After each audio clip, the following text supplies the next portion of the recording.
Seri 4 Pelangi di Langit Singasari. Panasnya Bunga Mekar. Cerita, Esa Mintarja. Audiobook, novel silat.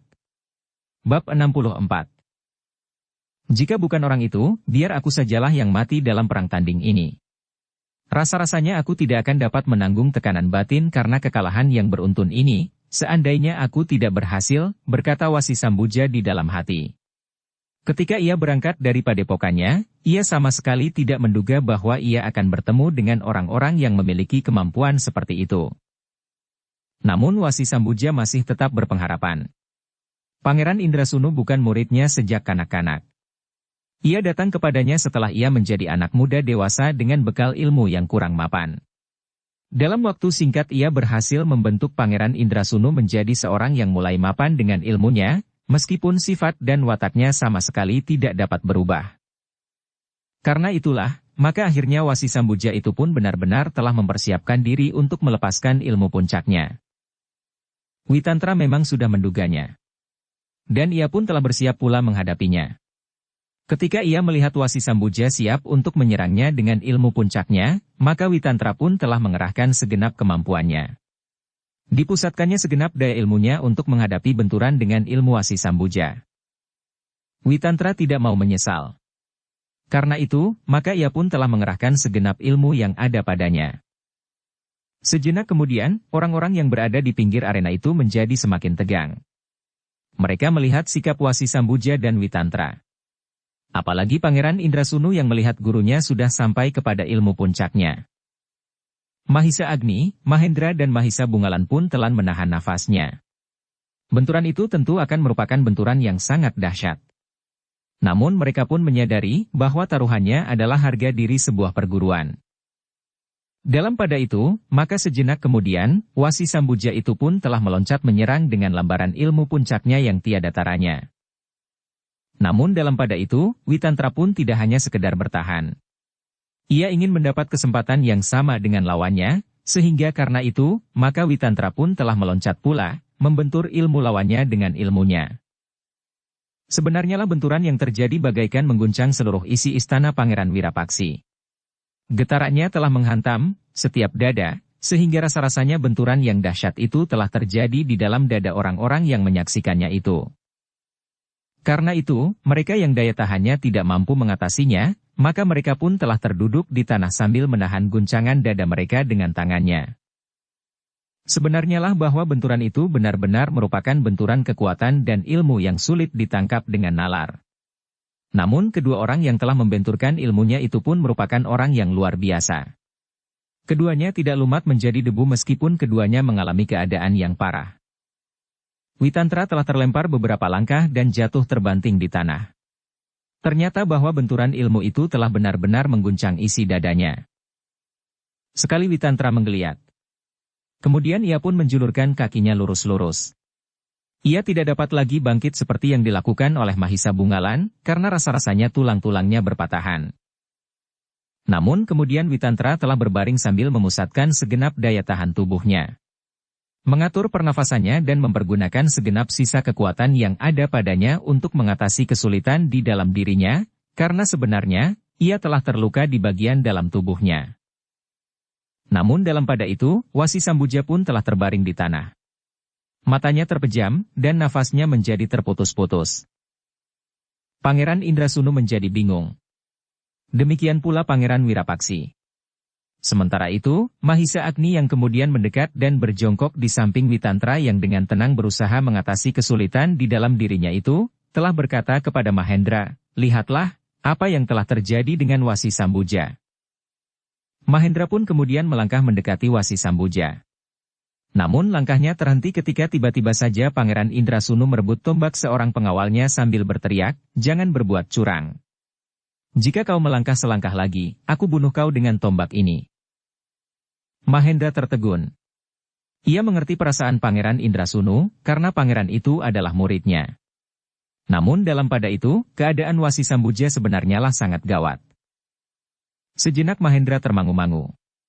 Namun kemudian katanya, "Pangeran, sebenarnya lah aku tidak ingin berbuat jahat. Aku justru ingin melihat, apa yang terjadi atas guru pangeran itu. Dengan demikian, jika ada kemungkinan yang dapat aku lakukan, biarlah aku mencoba menolongnya.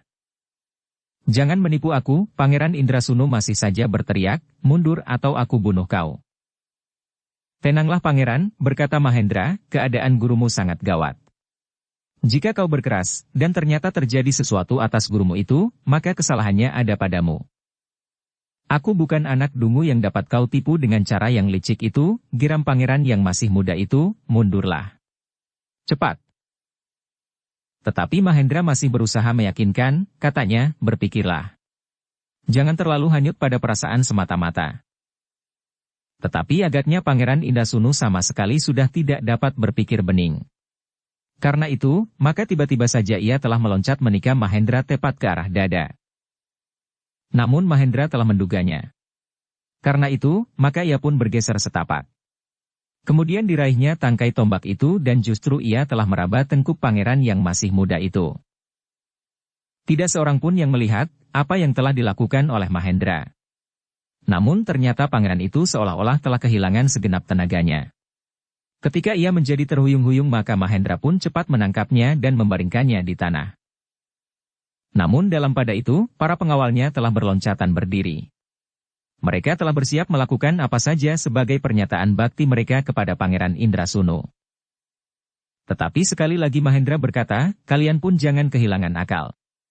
Jika pada saatnya Pangeran Indrasunu tidak terbangun lagi, maka kalian dapat membunuhku. Para pengawal itu termangu-mangu. Apalagi ketika Pangeran Wirapaksi yang percaya kepada kata-kata Mahendra itu pun menyambung, minggirlah. Percayalah kepadaku. Pangeran Indrasunu adalah adik iparku. Para pengawal itu ragu-ragu. Tetapi ketika para pengawal istana Pangeran Wirapaksi mulai bergeser, maka mereka pun telah melangkah surut. Dalam pada itu, Mahendra pun dengan tergesa-gesa mendekati Wasi Sambuja yang dalam keadaan parah.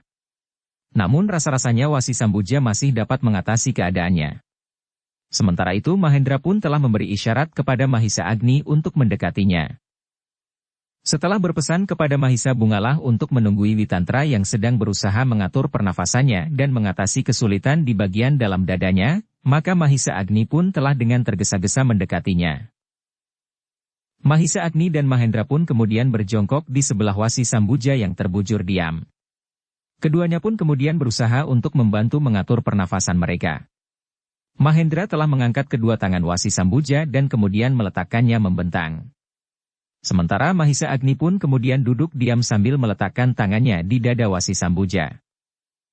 Masih terasa nafas Wasi Sambuja bergerak. Tetapi sama sekali tidak teratur dan bahkan kadang-kadang hampir tidak terasa. Karena itu, maka Mahendra pun telah mengambil sejenis obat yang selalu dibawanya. Dengan beberapa tetes air, obat itu dicairkannya dan kemudian dituangkannya ke dalam mulut Wasi Sambuja.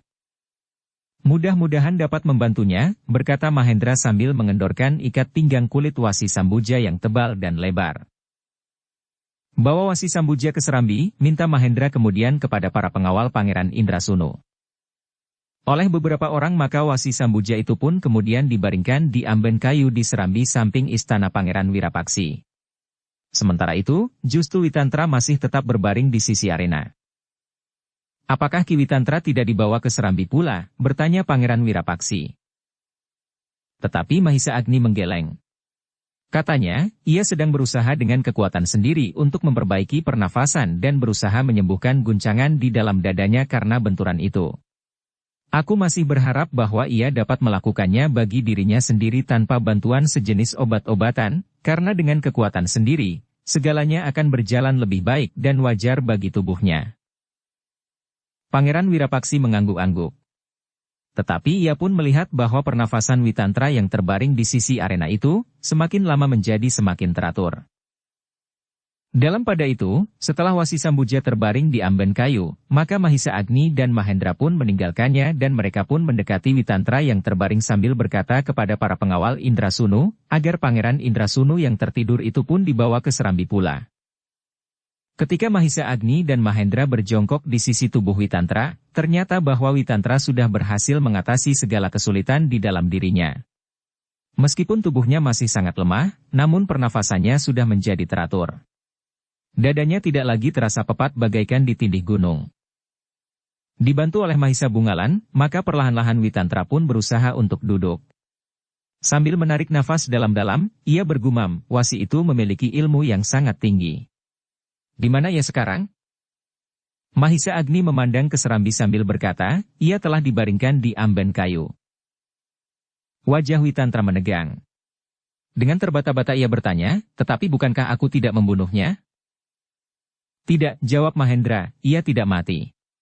Tetapi keadaannya sangat parah. Tetapi aku sudah memberikan obat baginya. Mudah-mudahan ia berhasil mengatasi keadaannya. Witantra mengangguk-angguk. Katanya, aku akan melihatnya. Dengan tubuh yang masih lemah, Witantra itu pun berdiri dibantu oleh Mahisa Bungalan. Ia pun kemudian diikuti oleh Mahisa Agni dan Mahendra melangkah menuju ke Serambi pula untuk melihat keadaan Wasi Sambuja. Ketika Witantra sampai di Serambi, Wasi Sambuja masih terbaring diam. Nampaknya keadaannya memang parah.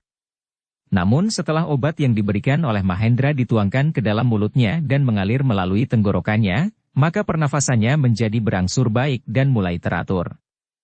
Namun demikian matanya masih tetap terpejam. Witantra yang lemah itu pun kemudian duduk di bibir amben tempat Wasi Sambuja terbaring. Ketika ia memandang ke amben yang lain, dilihatnya Pangeran Indrasunu pun terbaring pula. Kenapa anak itu? Bertanya Witantra. Aku telah membuatnya tidur sebentar, jawab Mahendra yang kemudian menceritakan apa yang telah diperbuat oleh Pangeran Indrasunu. Dalam pada itu, ketika angin yang silir menyentuh tubuh Pangeran Indrasunu, maka ia pun mulai sadar perlahan-lahan. Akhirnya ia pun teringat segalanya yang telah terjadi, sehingga karena itu, maka ia pun segera meloncat bangun. Di mana guru? Pangeran Indrasunu itu pun kemudian bertanya dengan tegang. Tenanglah, berkata Mahendra, gurumu sedang berusaha untuk memperbaiki pernafasannya. Omong kosong. Kalian telah membunuhnya, pangeran itu membentak.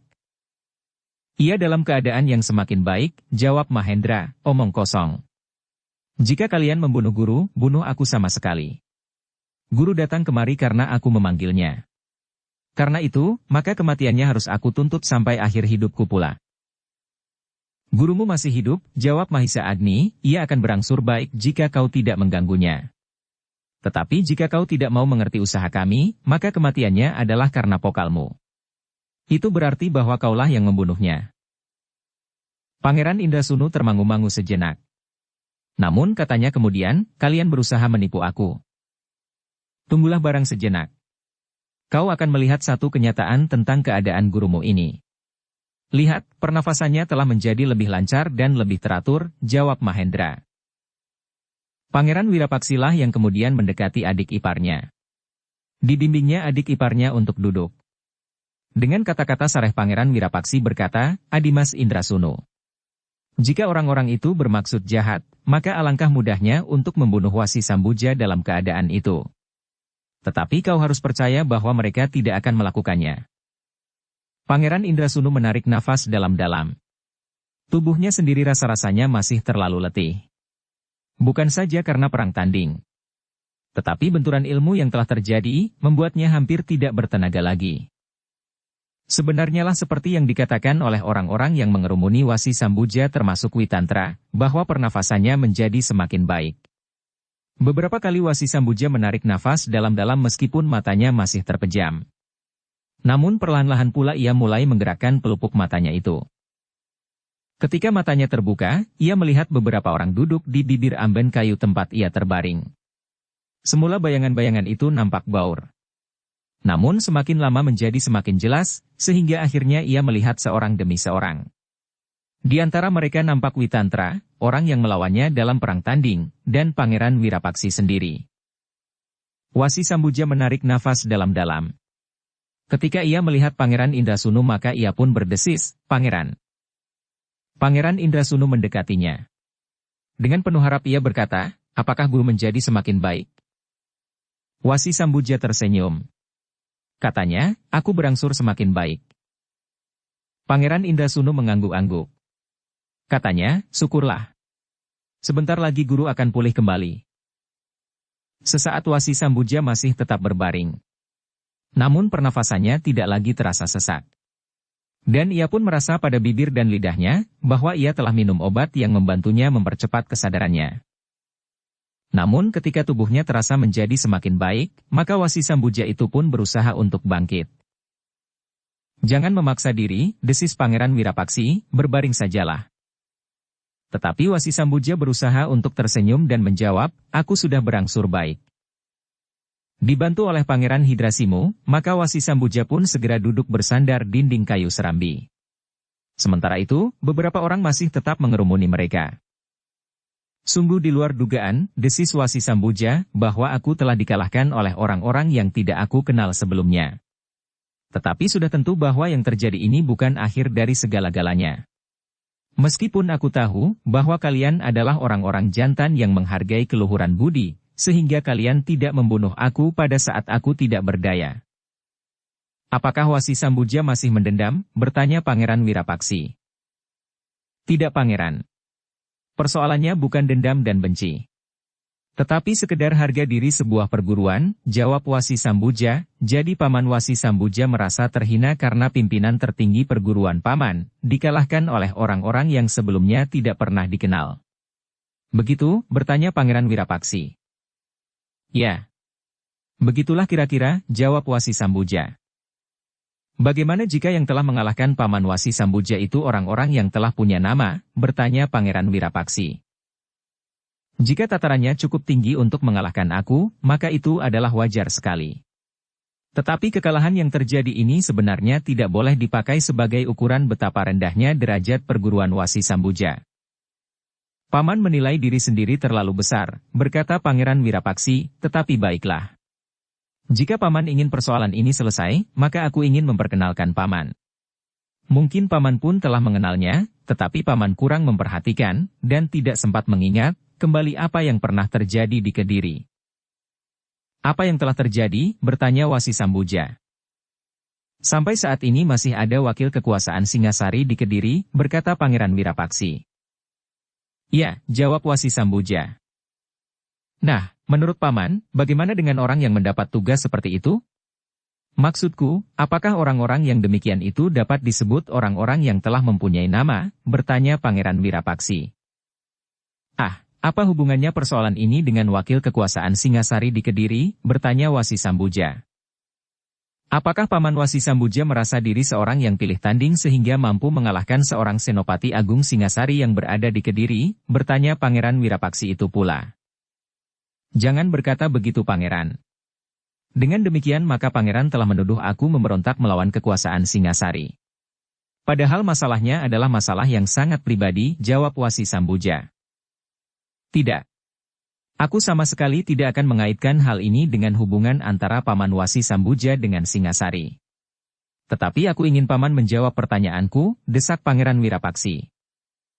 "Aku tidak dapat menjawab, Pangeran," berkata Wasi Sambuja, "tetapi sudah barang tentu bahwa Senopati Agung itu memiliki kemampuan yang sangat tinggi. Apalagi pada saat-saat pemulaan kekuasaan Singasari atas Kediri. Maka orang yang ditugaskan di Kediri tentu orang-orang yang memiliki bekal yang mapan," berkata Pangeran Wirapaksi. Wasi Sambuja menjadi semakin heran. Tetapi ia justru menjadi semakin bingung ketika Pangeran Wirapaksi berkata, "Bagaimanakah sikap Paman Wasi Sambuja jika pada suatu saat Paman dapat dikalahkan oleh Senopati Agung Singasari yang berada di Kediri? Apakah Paman masih juga berbicara tentang harga diri sebuah perguruan?" Wasi Sambuja menarik nafas dalam-dalam. Namun setelah berpikir sejenak ia menjawab, "Pangeran Wirapaksi, pertanyaan Pangeran memang terdengar aneh di telingaku. Tetapi baiklah aku mencoba menjawabnya. Jika yang mengalahkan aku adalah seorang Senopati Agung, sudah tentu aku tidak akan berbicara tentang harga diri, karena wajar sekali bagiku, jika aku dikalahkan oleh seorang Senopati Agung Singasari. Bukan sekedar Senopati kebanyakan. Apalagi Senopati Agung itu adalah wakil kekuasaan Singasari di Kediri," Pangeran Wirapaksi melanjutkan. "Ya," jawab Wasi Sambuja. "Jika demikian, sebenarnya lah bahwa sudah tidak ada masalah lagi bagi Paman Wasi Sambuja," berkata Pangeran Wirapaksi. Wasi Sambuja termangu-mangu. Katanya kemudian, "Aku tidak mengerti, Pangeran." "Sebenarnya lah, bahwa Paman tentu mengenal seseorang yang pernah bergelar Panji Pati-Pati, Senopati Agung Singasari yang bertugas di Kediri. Tidak jauh setelah kekuasaan Ken Arok yang bergelar Sri Ranggah Rajasa di Singasari temurun kepada puteranya Pangeran Tohjaya, setelah disisipi oleh kekuasaan Pangeran Anusapati, berkata Pangeran Wirapaksi. Wasi Sambuja mengangguk-angguk. Katanya, aku mengerti. Bagaimana penilaian Paman Wasi Sambuja terhadap Panji Pati-Pati itu? Bertanya Pangeran Wirapaksi. Wasi Sambuja menjadi semakin bingung. Namun dalam pada itu Pangeran Wirapaksi pun menjelaskan, Paman Wasi Sambuja. Ketika Ken Arok yang bergelar Sri Ranggah Rajasa berkuasa atas Singasari setelah mengalahkan Kediri, maka yang menjadi Senopati Agung dari Singasari di Kediri adalah Paman Mahisa Agni. Setelah itu, pada suatu saat, Paman Panji Pati-Pati juga pernah menjalankan tugas serupa. Dan orang yang bergelar Panji Pati-Pati itu adalah Paman Witantra. Oh, wajah Wasi Sambuja menjadi tegang. Nah, bukankah tidak ada persoalan lagi? Paman Witantra adalah Senopati Agung sejak Ken Arok berada di Singasari yang masih berwujud Pakuan. Ia adalah Senopati Agung Aku Tunggul Ametung. Kemudian masa kekuasaan Ken Arok di Singasari dan Kediri, yang pada suatu saat telah melemparkan Paman Witantra ke Kediri, berkata Pangeran Wirapaksi. Jadi orang inikah Senopati Agung itu? Suara Wasi Sambuja merendah. Ya. Paman Mahisa Agni dan Paman Witantra, keduanya pernah memegang kedudukan Senopati Agung itu. Wasi Sambuja menarik nafas dalam-dalam.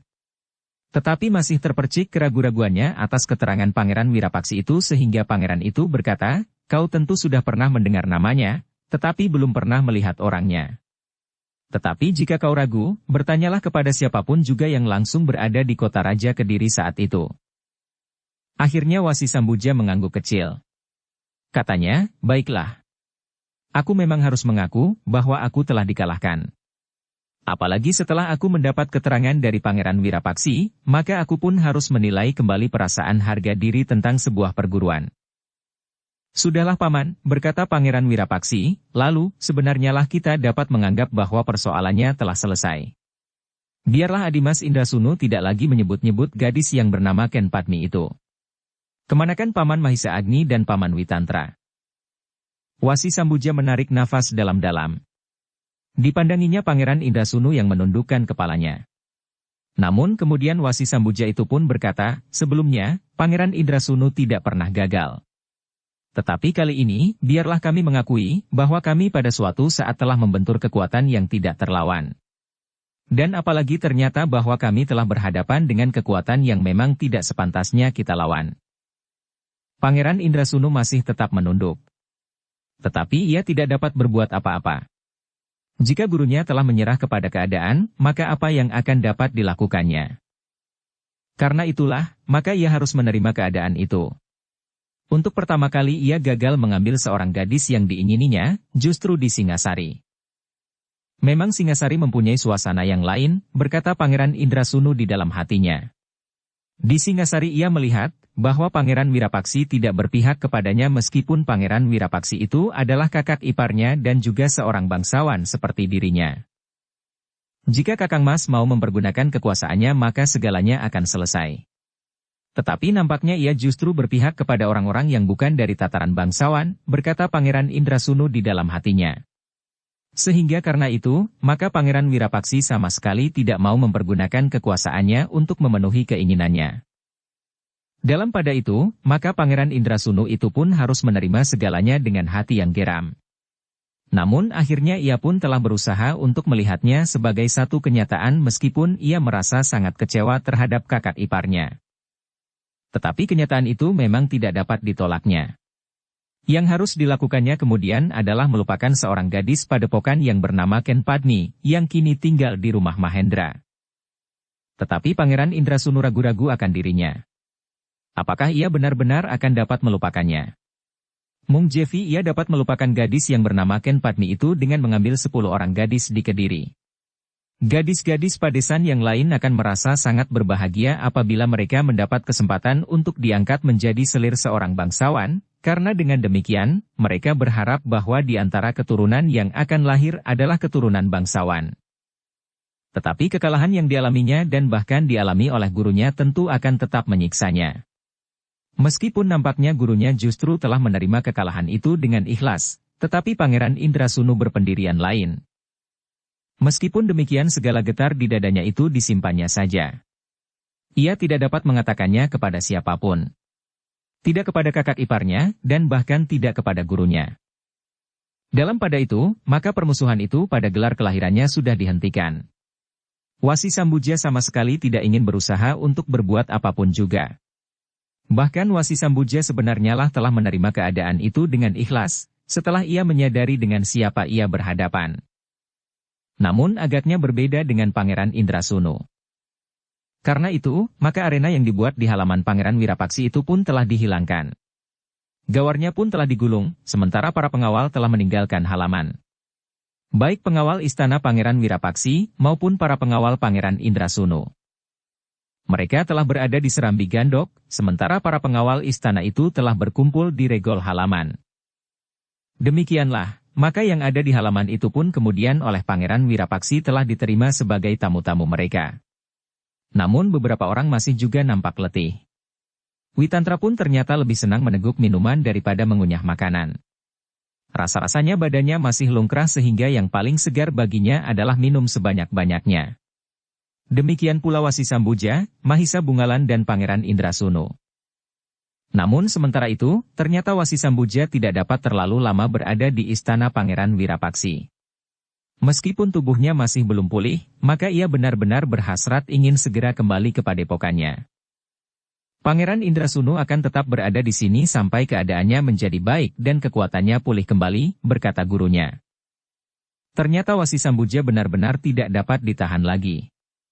Ia pun segera mohon diri setelah dengan ikhlas ia minta maaf atas segala perbuatannya. Aku mohon kelancangan kami dapat dilupakan, berkata Wasi Sambuja. Kemudian katanya pula, sebenarnya lah tidak ada gunanya kami mengingkari kenyataan ini. Seandainya aku mendendam, dan merencanakan bertemu dalam waktu 1-2 tahun lagi, maka akhirnya tidak akan berubah. Aku mungkin justru akan dibinasakan karena aku sudah mengulangi kesalahan yang serupa. Kami sudah melupakannya, jawab Witantra, tetapi aku mohon bahwa yang kau ucapkan benar-benar keluar dari nuranimu. Aku berkata dengan jujur. Aku sudah cukup tua untuk mengerti keadaan diri sendiri, jawab Wasi Sambuja. Ternyata Wasi Sambuja benar-benar meninggalkan istana itu dan kembali ke padepokannya. Rasa-rasanya ia benar-benar ingin beristirahat tanpa segan. Ia ingin tidur tanpa diganggu dan makan yang dikehendaki untuk memulihkan tubuhnya.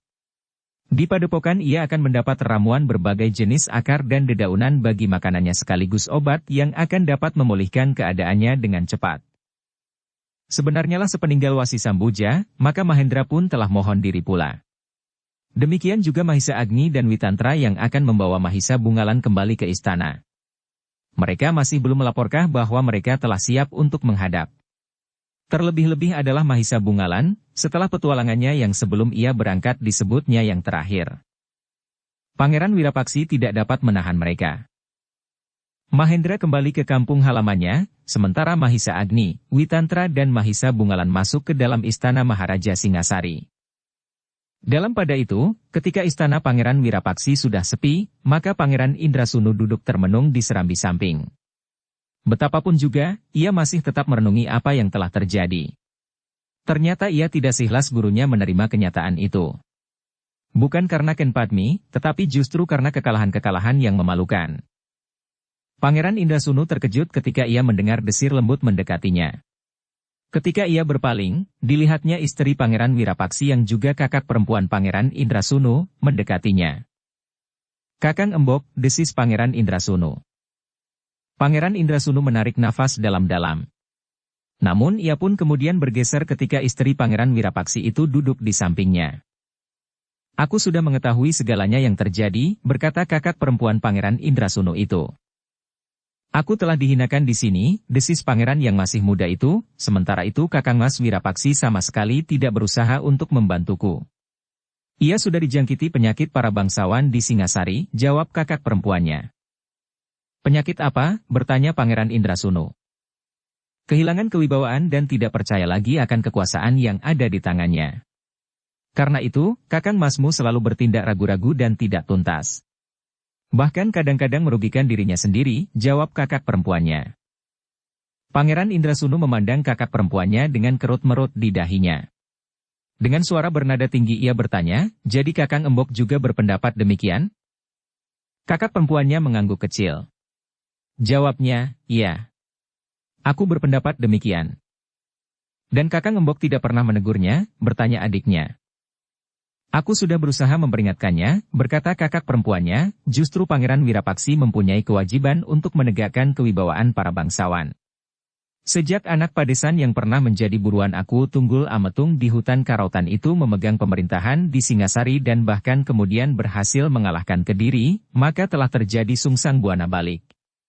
Seolah-olah para bangsawan sudah tidak berharga lagi. Dan bangkitlah satu terah rakyat jelata yang memegang kekuasaan. Bukankah Kendedes yang terkenal sebagai bunga di lereng Gunung Kawi itu pun hanya anak padepokan Panawijen? Ya. Ya. Aku mengerti Kakang Embok. Yang berkuasa sekarang di Singasari adalah keturunan Kendedes itu. Baik dari suaminya Tunggul Ametung, maupun dari anak berandal yang bernama Ken Arok, jawab Pangeran Indrasunu. Ya.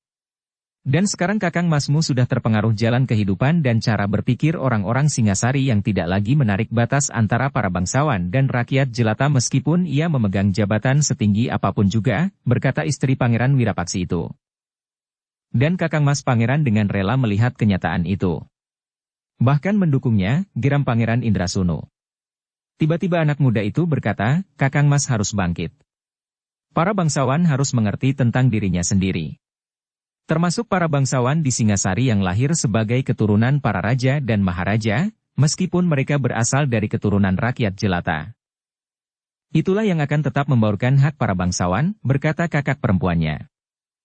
Jadi, bertanya adiknya. Aku seorang perempuan yang tidak banyak mengetahui seluk-beluk pemerintahan. Tetapi ada semacam ketidakrelaan di dalam hatiku, seperti apa yang baru saja terjadi, bahwa kau harus memasuki arena perang tanding melawan seorang anak muda petualang yang tidak sederajat dengan kau. Apalagi dengan demikian kau telah gagal mengambil seorang gadis padesan itu, berkata kakak perempuannya.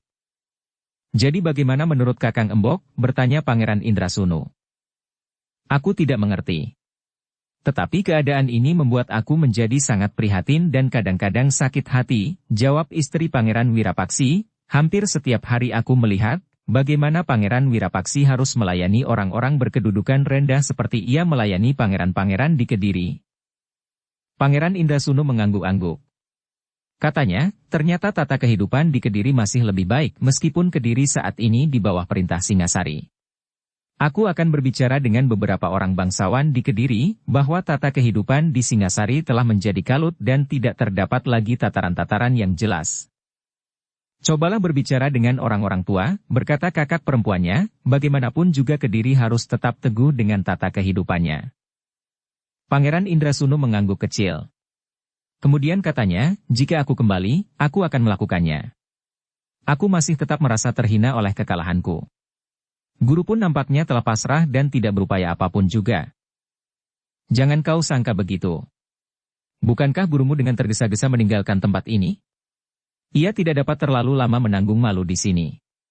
Namun ia tidak dapat mengingkari satu kenyataan, bahwa ia tidak dapat memenangkan perang tanding itu, jawab kakak perempuannya.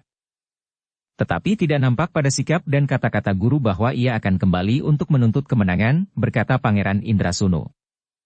Tetapi jangan tergesa-gesa mengambil kesimpulan tentang gurumu, berkata istri Pangeran Wirapaksi. Lalu, sebaiknya kau melihat dan menilai keadaan yang bakal berkembang. Aku akan tetap mendampingi Pangeran Wirapaksi untuk berusaha dapat mengarahkan pandangan hidupnya yang telah berubah itu. Baiklah Kakang Embok. Aku akan melakukannya, jawab Pangeran Indrasunu, aku akan segera kembali ke Kediri dan bertemu dengan beberapa orang. Tetapi aku curiga terhadap Pangeran Kudapadmadata.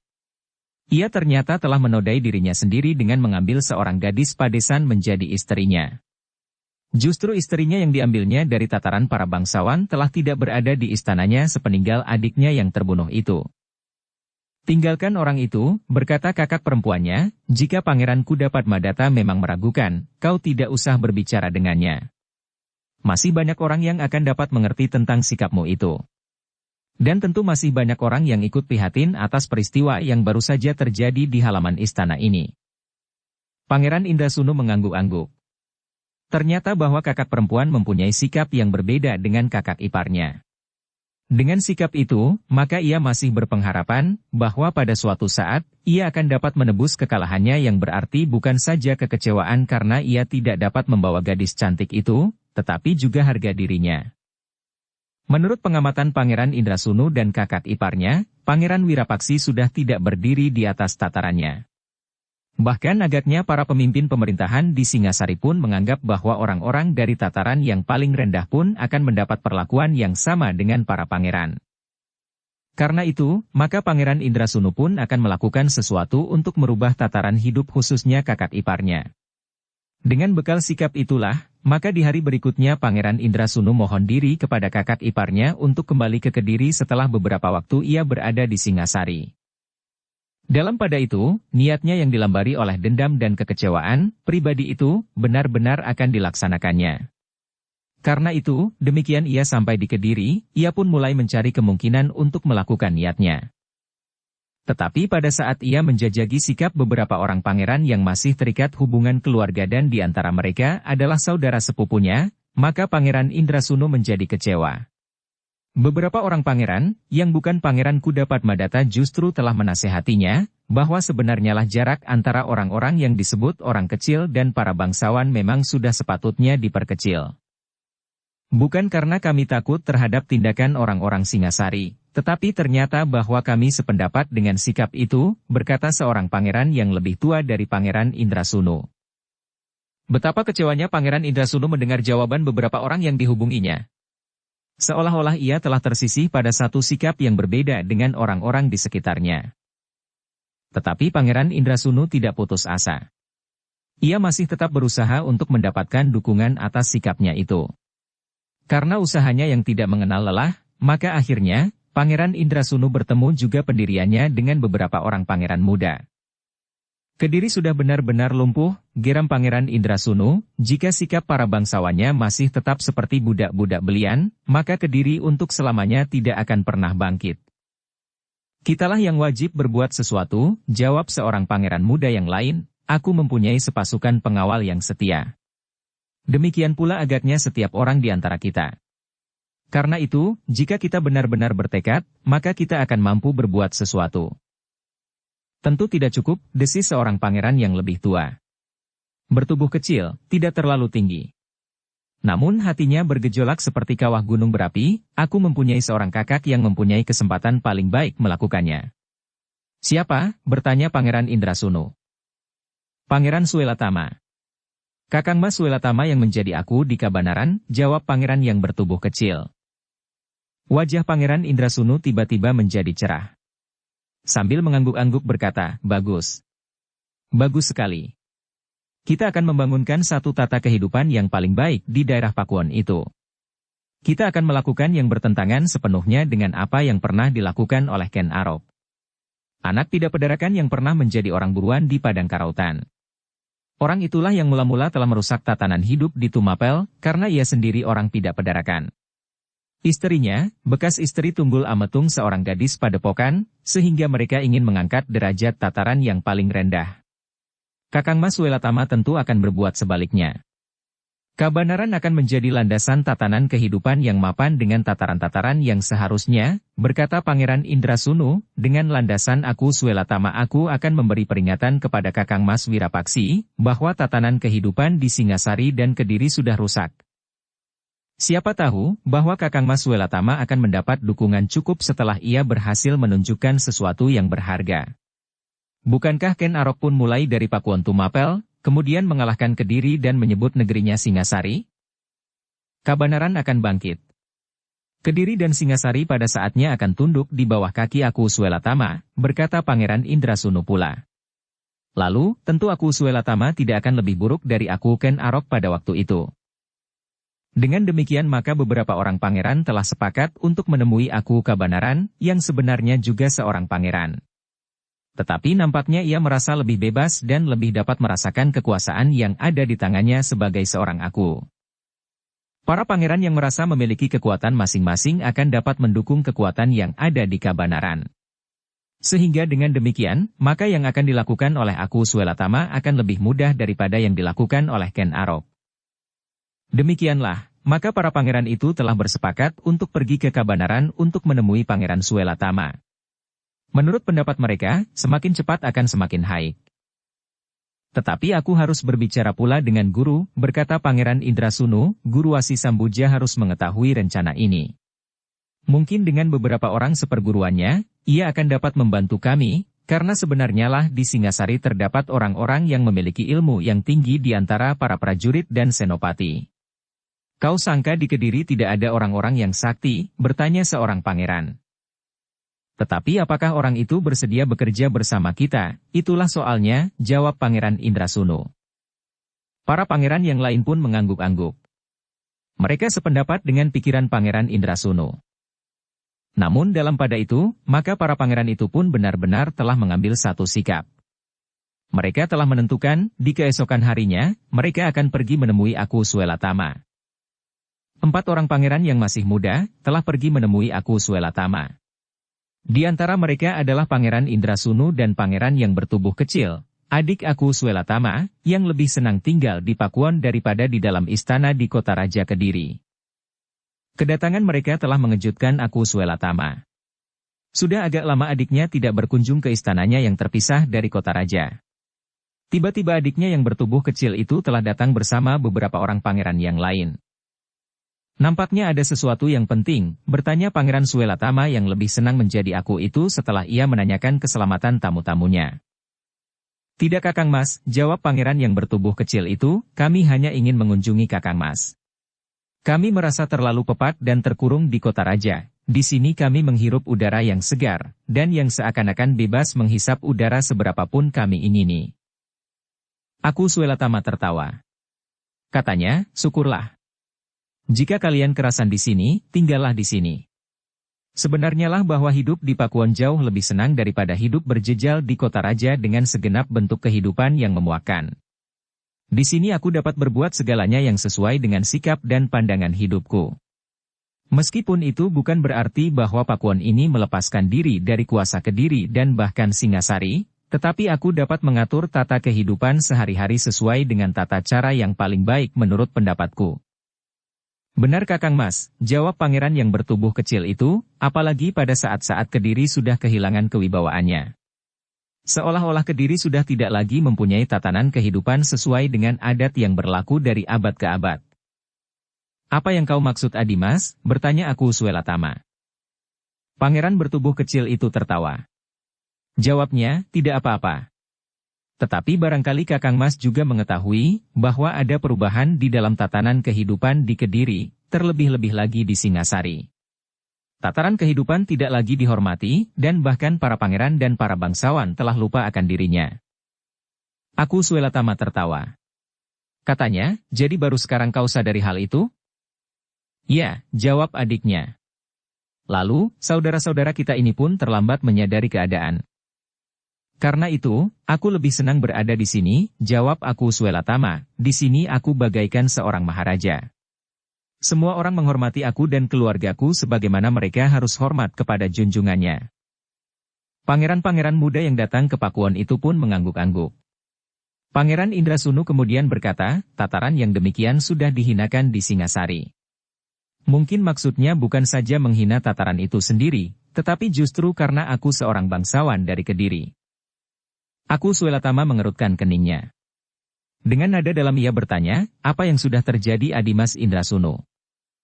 Pangeran Indrasunu menarik nafas dalam-dalam. Setelah memandang pangeran bertubuh kecil itu sekilas, maka ia pun kemudian menceritakan apa yang telah terjadi atas dirinya. Wajah aku Swelatama pun nampak berkerut. Demikian Pangeran Indrasunu selesai bercerita dengan menambah di beberapa bagian dari peristiwa-peristiwa yang sebenarnya terjadi. Aku itu pun bertanya, jadi kau gagal mengambil gadis itu? Ya, Kakang Mas, jawab Indrasunu. Dan Pangeran Wirapaksi sama sekali tidak berusaha mempergunakan kekuasaan untuk menolong Adimas, bertanya aku itu pula. Pangeran Indrasunu menggeleng. Terlalu, desis aku Swelatama, dengan demikian maka adalah, salah para bangsawan itu sendiri bahwa mereka tidak lagi dihormati orang. Sementara itu, di Kediri pun berlaku hal yang sama, desis pangeran bertubuh kecil itu, apakah Kakang Mas sudah mendengar persoalan yang timbul di istana Pangeran Kudapadmadata? Aku sudah tahu. Ia memilih perempuan tidak pedarakan itu daripada istrinya yang sepadan, jawab aku Swelatama, seharusnya Pangeran Kudapadmadata tidak berbuat demikian. Ia dapat saja mengambil anak padesan itu sebagai selirnya. Nah, ternyata aku justru dihinakan di Singasari, berkata Pangeran Indrasunu kemudian. Hal serupa itu tidak akan terjadi di sini, berkata aku Swelatama, apa saja yang kalian kehendaki akan terjadi. Jangan pikirkan lagi apa yang terjadi di Singasari itu. Besok Adimas Indrasunu dapat berjalan-jalan dan melihat-lihat. Perempuan-perempuan cantik di Padesan akan merasa sangat bangga, belum lagi diambil sebagai selir, bahkan dipandang pun rasa-rasanya mereka harus mendapat wahyu. Pangeran Indrasunu mengangguk-angguk. Tetapi sebenarnya bukan itu yang dikehendakinya. Ia ingin membalas sakit hatinya dengan menebus kekalahannya. Bahkan jika mungkin dengari peristiwa yang jauh lebih besar dari yang pernah terjadi di Singasari itu. Bukan sekedar mengalahkan Mahisa Agni, Mahisa Bungalan, Mahendra dan Witantra di arena perang tanding, tetapi Singasari dalam keseluruhan memang harus dirombak sama sekali. Seluruh tatanan kehidupannya. Bahkan jika mungkin hubungan antara Kediri dan Singasari itu sendiri. Meskipun persoalan itu sudah jauh melampaui persoalan pokoknya. Tetapi Pangeran Indrasunu cukup cerdik untuk tidak dengan tergesa-gesa menyampaikan maksudnya. Karena itu, maka ia pun mengangguk-angguk sambil menahan segala gejolak hatinya untuk pada suatu saat yang paling baik, menyampaikannya kepada aku Swelatama. Bersama 3 orang pangeran lainnya, Pangeran Indrasunu tinggal di Pakuwon yang dipimpin oleh Pangeran Swelatama. Rasa-rasanya mereka memang dapat melupakan gejolak hati mereka dengari melihat-lihat sawah yang hijau. Sungai yang bening mengalir di tengah-tengah bulak yang panjang. Bendungan yang panjang yang mengangkat air ke sawah lewat parit yang bercabang-cabang. Namun demikian, Pangeran Indrasunu tidak pernah melupakan maksud kedatangannya yang sebenarnya. Di Pakuwon itu ia memang melihat gadis-gadis yang tersipu-sipu jika pangeran-pangeran muda itu memandangi mereka. Bahkan mereka menjadi ketakutan jika salah seorang dari pangeran itu mendekatinya. Namun dalam pada itu, hati mereka pun rasa-rasanya menjadi kembang sebesar gunung. Baru setelah pangeran-pangeran muda itu berada di Pakuwon itu beberapa hari, maka mereka mulai menyinggung masalah-masalah yang mereka kehendaki, sedikit demi sedikit. Harus ada perubahan dalam tatanan kehidupan di Kediri, berkata Pangeran Indrasunu. Pangeran Swelatama itu pun termangu-mangu. Namun agaknya adiknya yang bertubuh kecil itu pun meyakinkannya, bahwa yang dikatakan itu sebenarnya lah demikian. Aku Swelatama yang semula ragu-ragu menanggapi sikap anak-anak muda itu, akhirnya telah terbuka pula. Pangeran yang lebih senang tinggal di luar kota raja itu pun mengerti, apa yang sebenarnya dikehendaki oleh pangeran-pangeran muda itu. Kenapa kalian datang kemari? Tiba-tiba saja Pangeran Swelatama itu bertanya kepada adiknya, apakah kau melihat kemungkinan yang paling kecil sekalipun, bahwa aku akan sependapat dengan kalian? Aku mengerti sikap Kakang Mas, jawab adiknya, Pangeran yang bertubuh kecil. Kakang Mas lebih senang tinggal di tempat ini, karena Kakang Mas tidak sependapat dengan perkembangan keadaan. Namun agaknya Kakang Mas terlalu baik hati, atau Kakang Mas memang tidak ingin melihat orang-orang gila itu kehilangan tempatnya. Tetapi itu belum berarti bahwa, aku telah menentukan satu sikap, jawab aku Swelatama. Yang Kakang Mas lakukan sudah satu sikap. Namun terserahlah kepada Kakang Mas untuk mengembangkan sikap itu. Kami hanya ingin menyampaikan kepada Kakang Mas, bahwa kami mulai merintis jalan untuk mengambil langkah yang panjang. Yang terjadi atas Kakang Mas Indrasunu dan ketidakmampuan Kakang Mas Wirapaksi untuk mengambil langkah yang paling baik, hanyalah satu persoalan di antara banyak persoalan yang harus kita tanggapi. Aku Swelatama tertawa. Katanya, kalian masih terlalu muda untuk menentukan langkah. Kalian hanya terburu oleh perasaan tidak puas dan gelisah. Meskipun aku percaya bahwa kalian mempunyai kekuatan, bahkan juga kalian mempunyai latar belakang perguruan kalian masing-masing, tetapi kalian hanyalah debu bagi Kediri dan apalagi Singasari.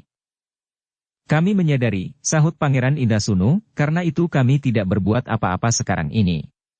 Yang ada di dalam diri kami barulah angan-angan, keinginan dan gambaran dari satu masa yang menurut penilaian kami cukup baik dan berarti. Justru karena kami merasa kekecilan kami, maka kami telah datang kemari. Karena sebenarnya lah kami tahu, Pakuwon ini adalah Pakuwon yang besar dan tidak lebih buruk keadaannya dengan Tumapel. Aku Suelatama tertawa semakin keras.